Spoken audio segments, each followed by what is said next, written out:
Thanks for watching News 12 on your side.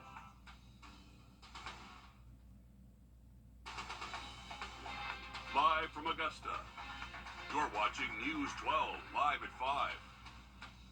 Well, after a dreary start to our Wednesday, the skies have dried up for us just a bit. Just ahead, we'll hear how the weather is expected to develop the rest of this week.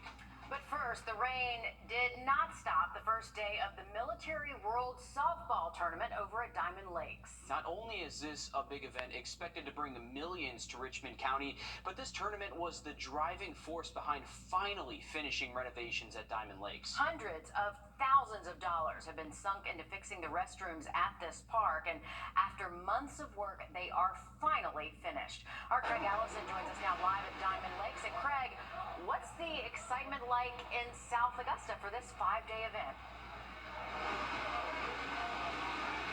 Well, the USSSA League is more than happy to bring this event back to Augusta. It's been away since 2017, and that was due to the numerous repairs and vandalism and pandemic that slowed everything down here. Now, more than $900,000 in repairs from 2019 to the beginning of this year, then another $850,000 to get this wrapped up by spring. Everything from piping issues to vandalism pushed that open date further into the fall to open the restrooms themselves. Right now, 2 fields are in use for the 50 and up age group teams here, but it's expected to have thousands packed in here as we head into the weekend. I spoke with Cody Stack, who was stationed here in Augusta back in 2019 and is a player getting ready to hit the field tomorrow with 2 teams. I think it's really beneficial. This tournament normally for the past few years we hold down in Vieira, Florida. Prior to that, it was up here in Augusta. So I think being able to bring it back to Augusta and having some of the overseas teams and the entire military family as a whole come into one small area and be able to have that camaraderie and sportsmanship on the field, I think is a really big thing. All new on News 12 at 6 o'clock. We'll hear directly from the Director of Central Services, take you into those restrooms there and just look into the future of what they expect to bring here to South Augusta. Restrooms are important when you have a big event like that. Thanks, Craig. It's good to see these amenities finished so more people can enjoy what Diamond Lakes has to offer. Absolutely. Finally open. Have some restrooms. Yeah. Better than porta potties out there. 100%. All right, thanks for that, Craig. And speaking of weather, clearly didn't stop them out there. It's a live look over the Thurman Dam here. We have some clouds hanging with us, Riley. It's been a nice, cool day, especially with that cloud cover. How are we feeling for the rest of this week, though?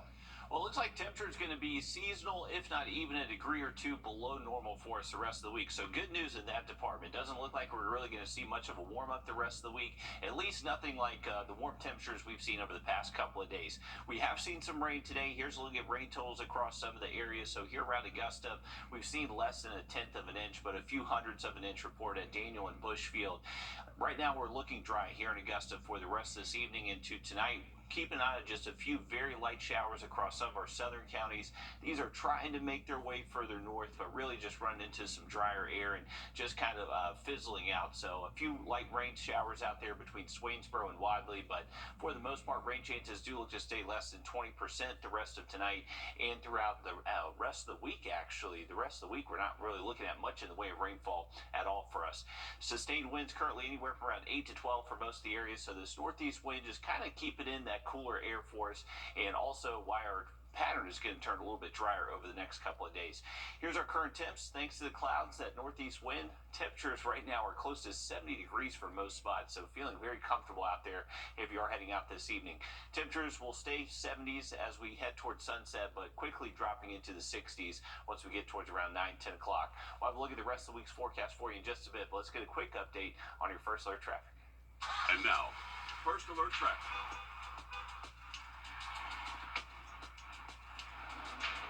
Well, here's a live look at I-20 looking down this eastbound lane. Not seeing too much of a congestion or slowdown here. Westbound lane appears to be moving smoothly, so A-OK if you are crossing the state line here.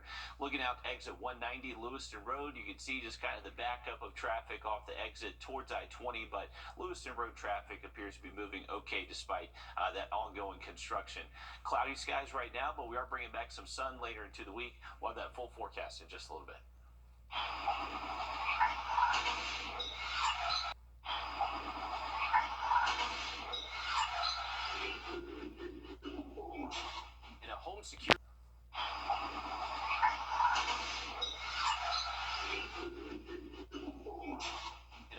security system picks up the moments a vehicle hits a MARTA bus, injuring 6 people.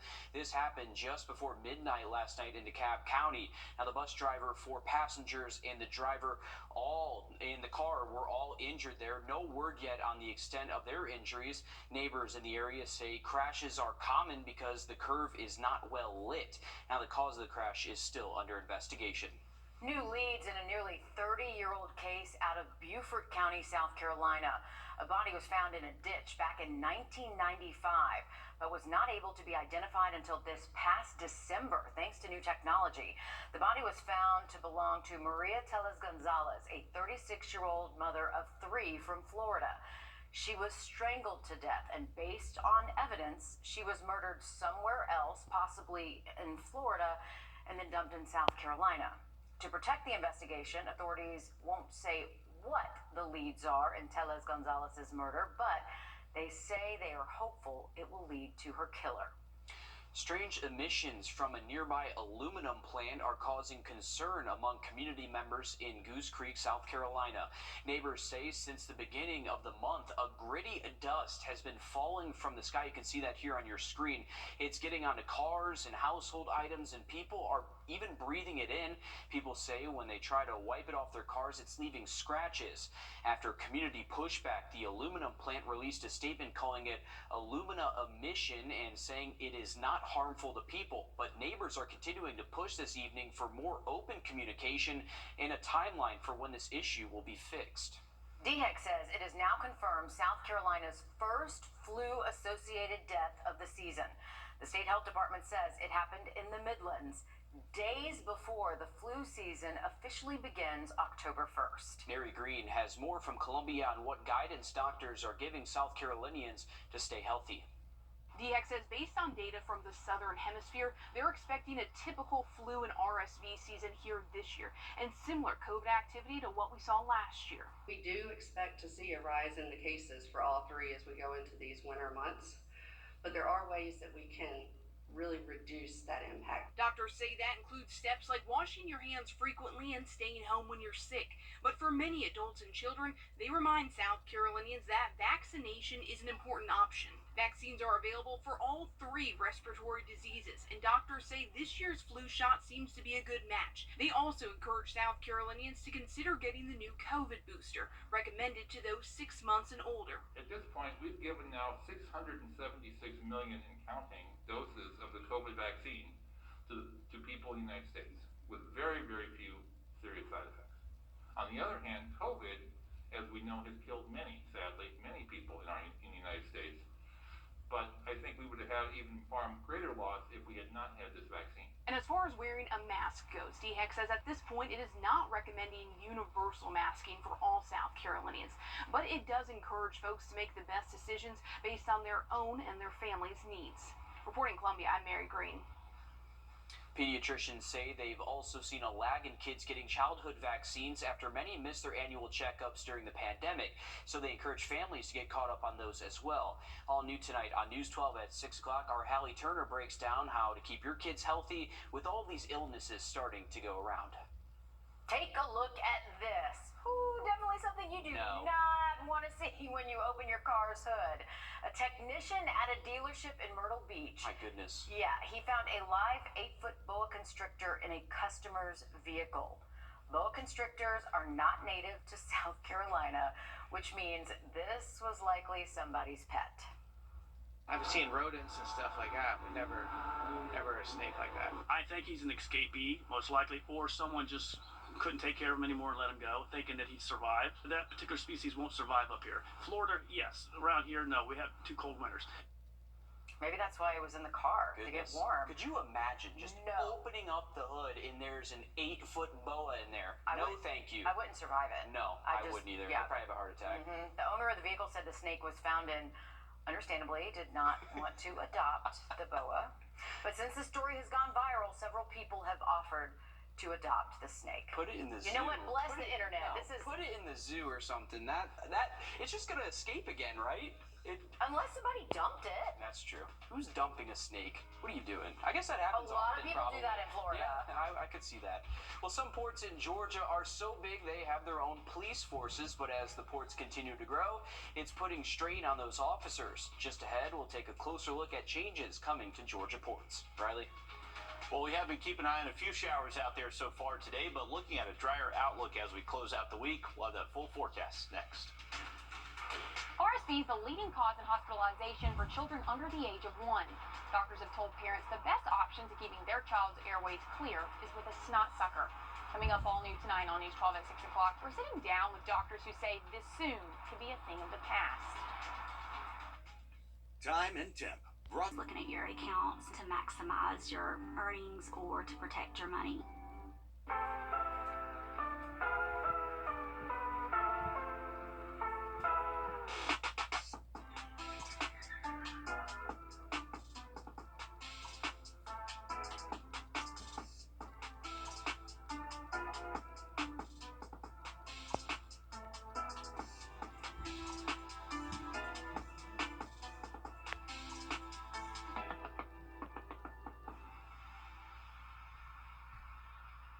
Checkers, I'm in the drop.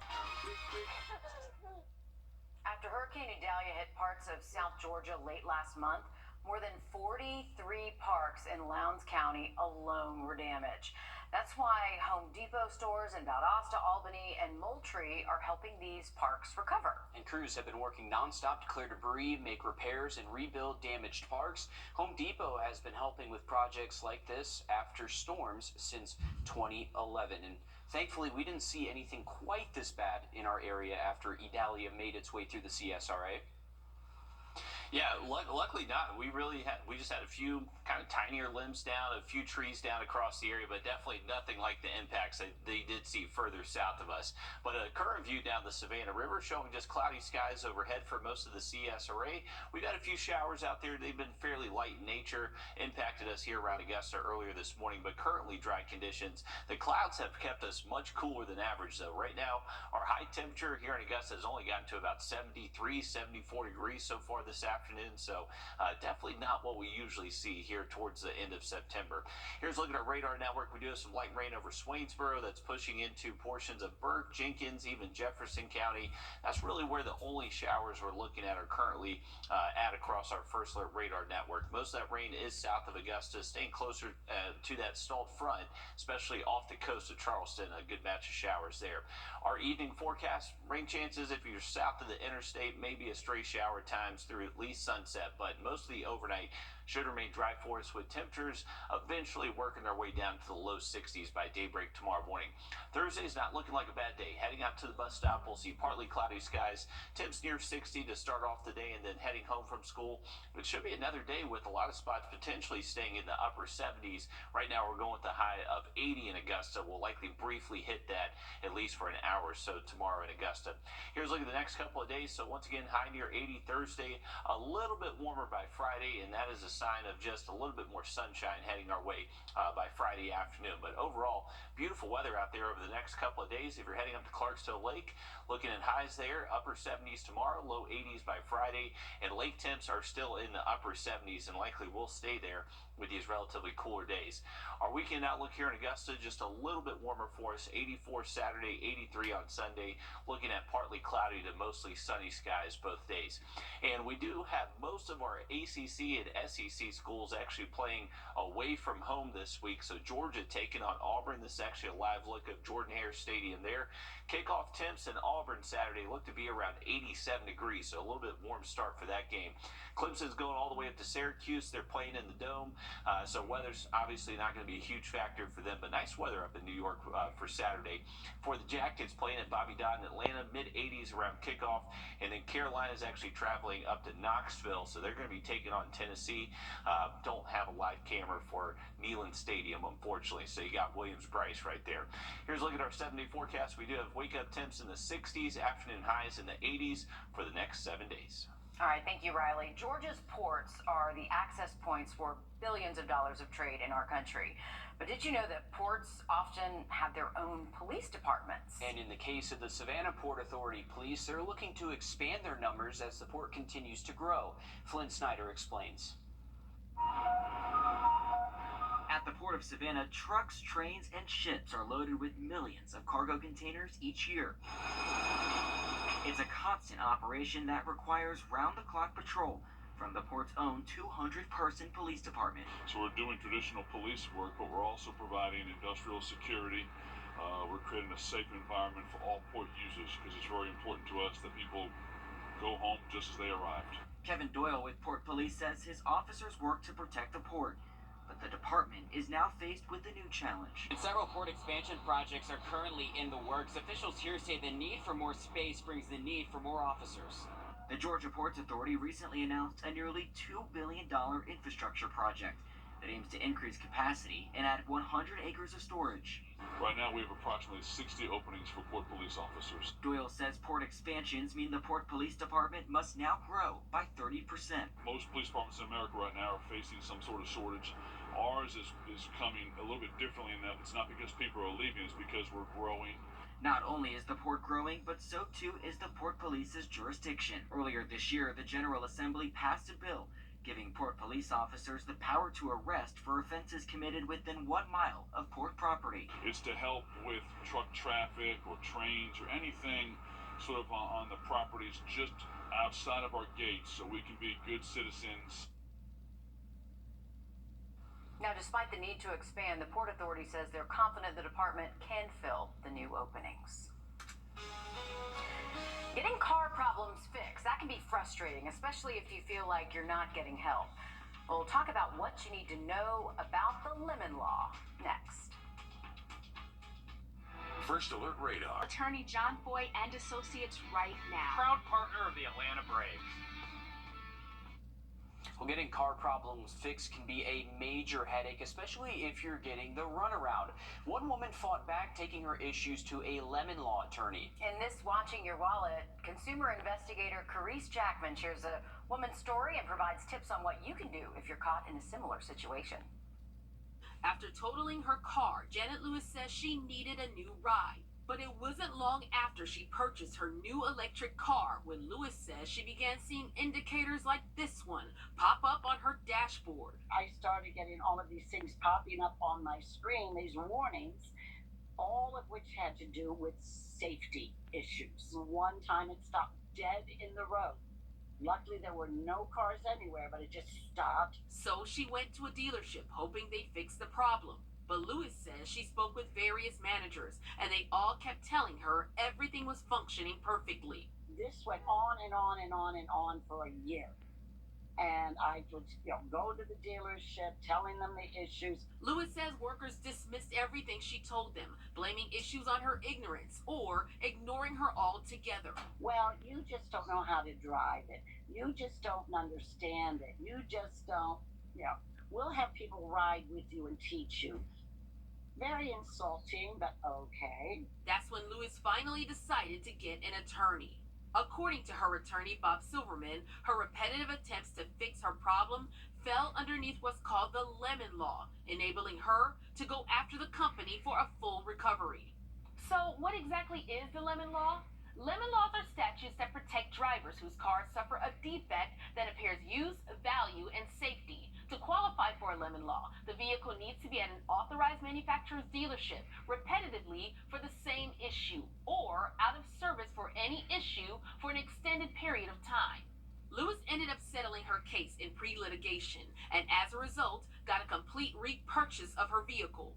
Silverman says if you run into problems with getting your car fixed, do your research, know what the lemon law is, find out what other consumer protections you have, and don't hesitate to reach out to consumer attorneys. Most lemon laws, if not all of them, have fee shifting. So that means if the lawyer has experience and they take your case, they should take it for free. Not free to the extent the lawyer doesn't get paid, but the lawyer gets paid by the car manufacturer once we beat the car manufacturer or require them to settle. As for Lewis, she just wants other drivers out there to know it's important you speak up and know your rights. Knowledge is power, so you have to do homework, you have to research, you have to ask, you have to question. Don't give up the fight. Do everything you can that you have the power and ability to do. With this Watching Your Wallet, I'm Carice Jackman. Silverman also says document everything. Do not leave the dealership and sign off until you have on paper what you complained about. Also, make sure you have in writing what the dealership did on behalf of the manufacturer to determine the cause of the problem and what they did to fix it. Well, we do have a lot of clouds out there tonight, so we may not be able to see our near full moon, but the full harvest moon of September heads our way Friday night, and we should have pretty good conditions to see it. Now look at that forecast just after the break. I'm attorney Ken Nugent. Floray's favorite roofing company.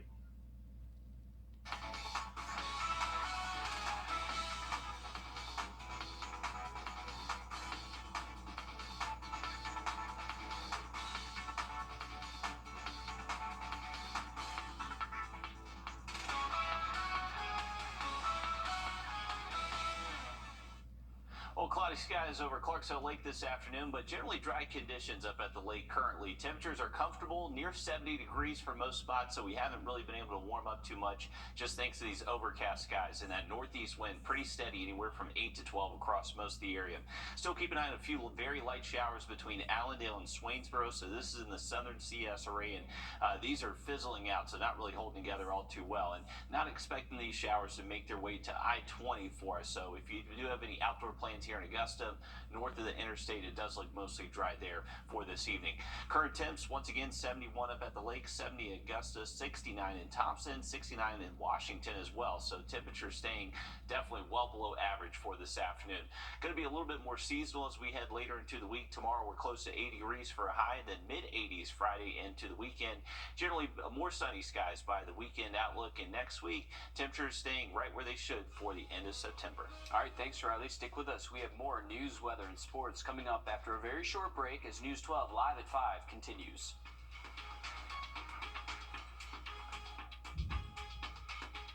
This is not you. It's not me. Real